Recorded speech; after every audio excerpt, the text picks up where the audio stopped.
Ken bedana Petronas kinto rasana cek-cek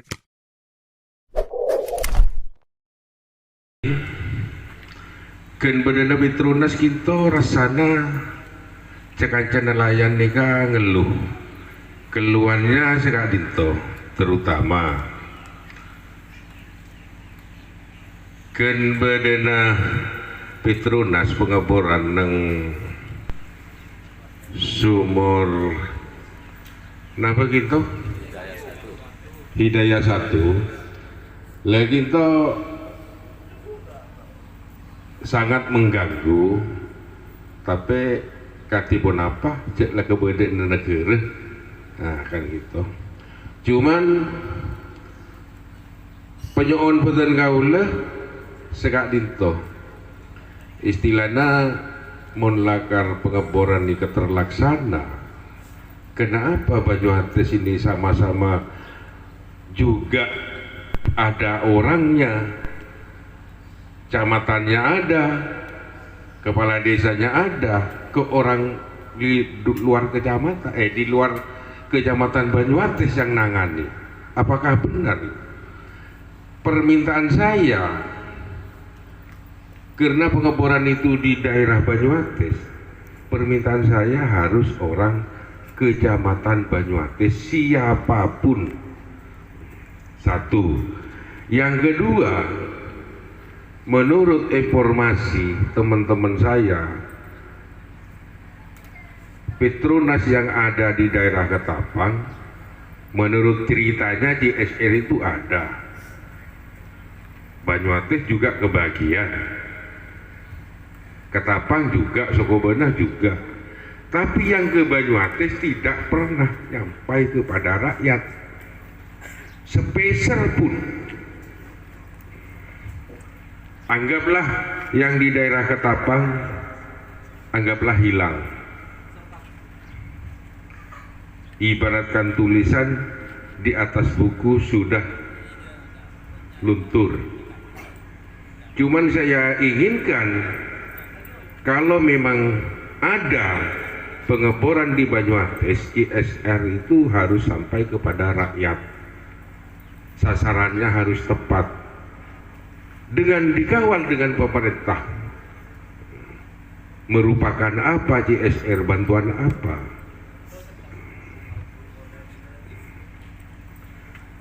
Jadi yang saya inginkan Bapak, karena orang pesisir, nelayan ini buta huruf. Sebenarnya buta huruf. Kalau anak-anaknya mungkin ada yang kuliah. Kalau bapaknya ini benar-benar buta huruf. Diambil KTP saja dengan alasan ada bantuan langsung dikasih. Tanpa tanya, buat apa kamu minta KTP? Tidak, langsung dikasih.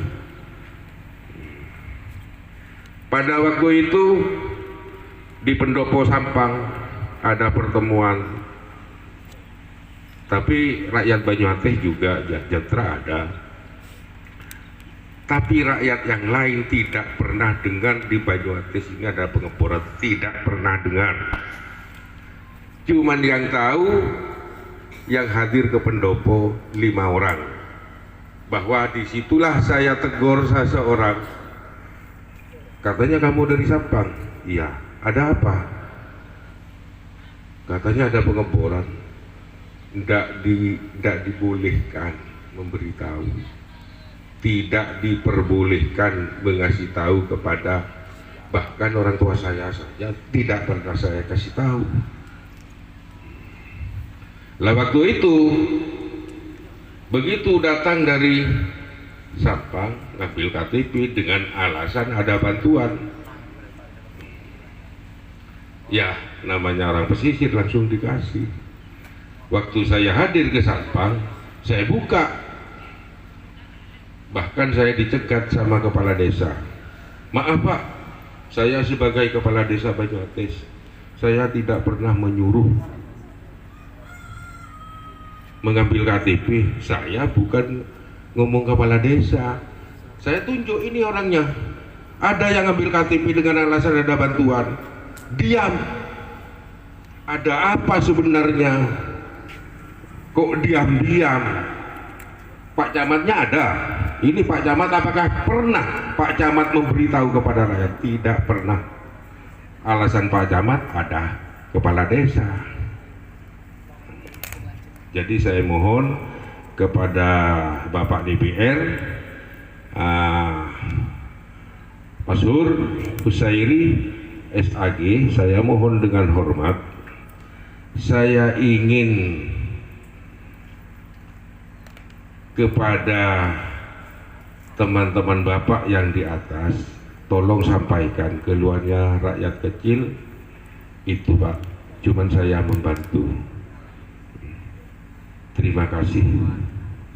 Dengan Mas Muhlis CS, malam-malam ke Jompo saya dengarkan keluh kesahnya bagaimana sepak terjang Petronas di Sampang Kak Dinto, khususnya di Kecamatan Banyuates, kemudian Ketapang dan Sukobenah. Saya tidak tahu banyak tentang Petronas.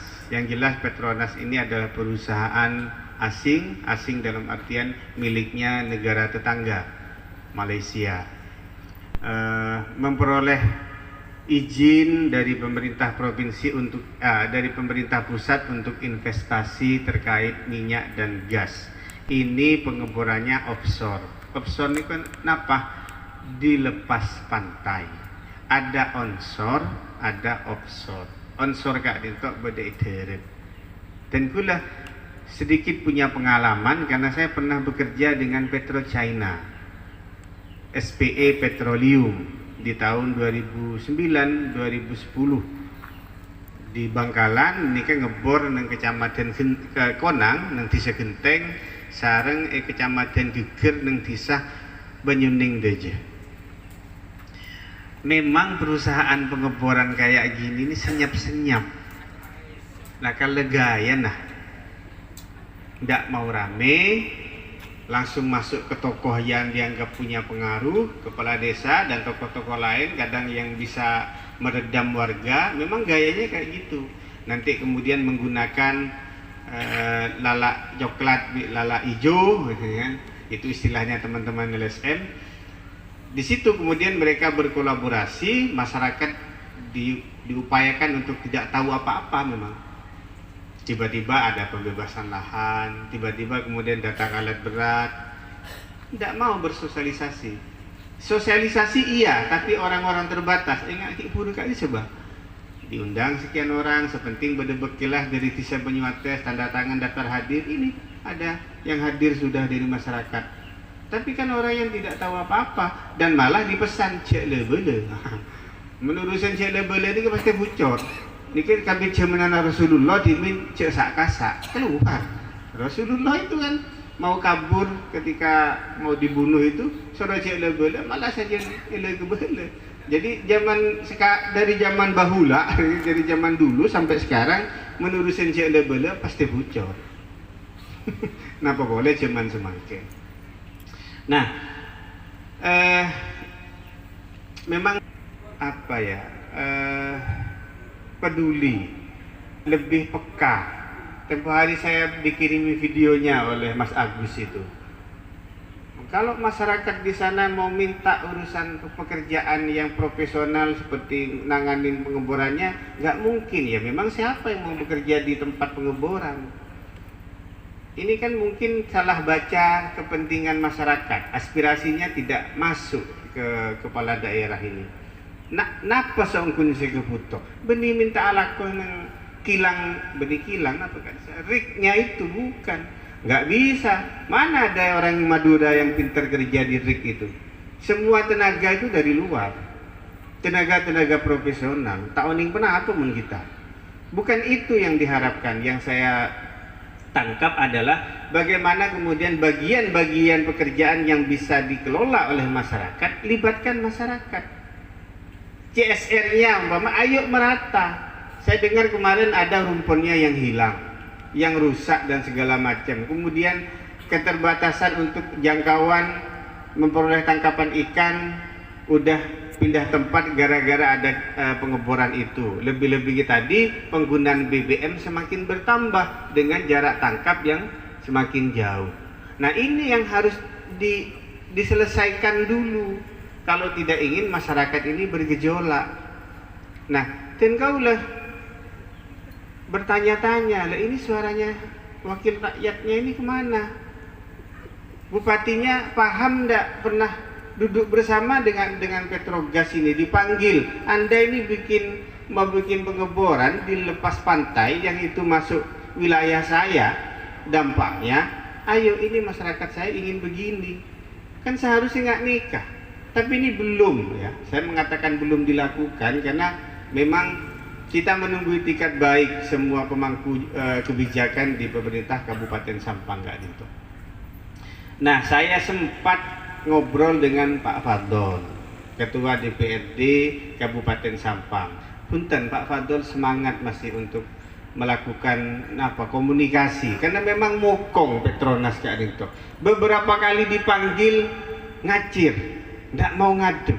Nah ini kan ada sesuatu, masa tamu yang ingin melakukan pengeboran di wilayah kita dipanggil oleh pemangku kebijakan, oleh DPRD, alasannya banyak, urusan COVID, urusan ini. Nah ini ada sesuatu yang nggak beres di dalam. Nah kalau ini sudah tidak ada keterbukaan antara DPR dan semakin. Nah memang saya sempat tanya ke teman yang bekerja di Migas juga, Sumeneb, Medco. Ini jaraknya sekarang regulasinya yang baru itu 12 mil lepas pantai ini menjadi wilayah kewenangan pemerintah Provinsi Jawa Timur terkait semua perizinan. Tapi izin prinsip, izin lokasi, kemudian sosialisasi ini harus di lokasi yang berdekatan dengan yang dianggap ada sumber minyak atau gas. Saya mengikuti beritanya, Mas Agus Wicaksono itu saya dikirim terus karena kita kenal baik, dan yang mengarahkan Mas Muhlis CS itu insya Allah Mas Agus sampai datang ke rumah, padahal dulu tak kenal belum sebelum cerita itu, dan saya tergerak memang. Makanya saya sengaja datang ke sini dalam rangka reses itu biar resmi saya tahu informasi itu, bagaimana kemudian informasinya saya dapat juga di media online. Di sini ada Sumur Hidayah 1.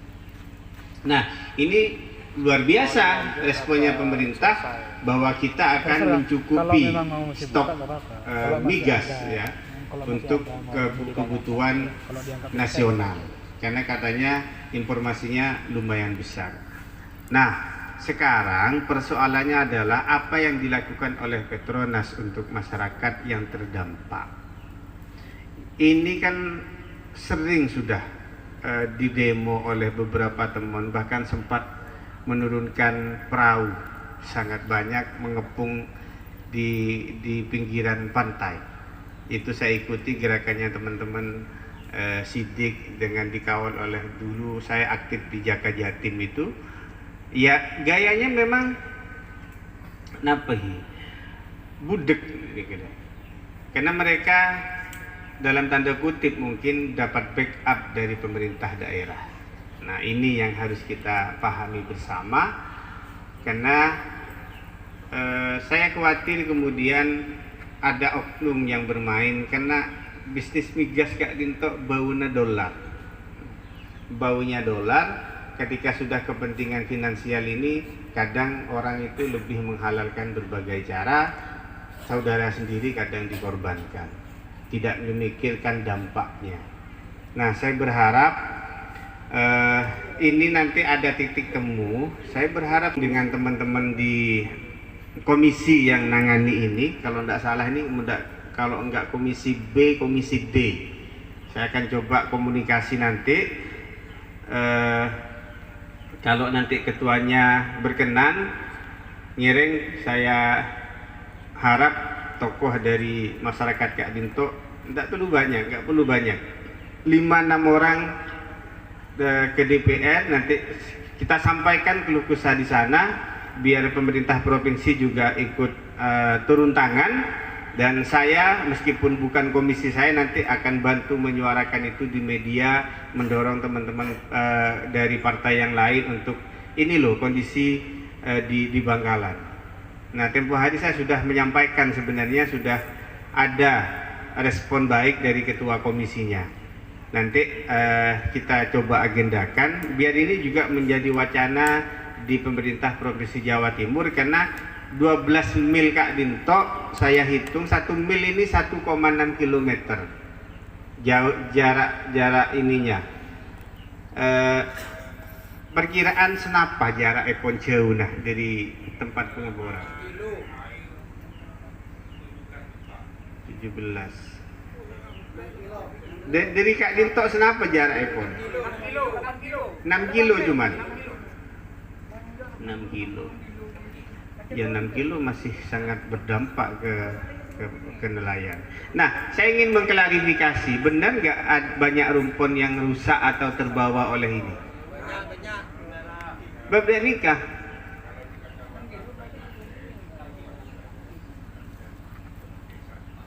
Oh, desa ini.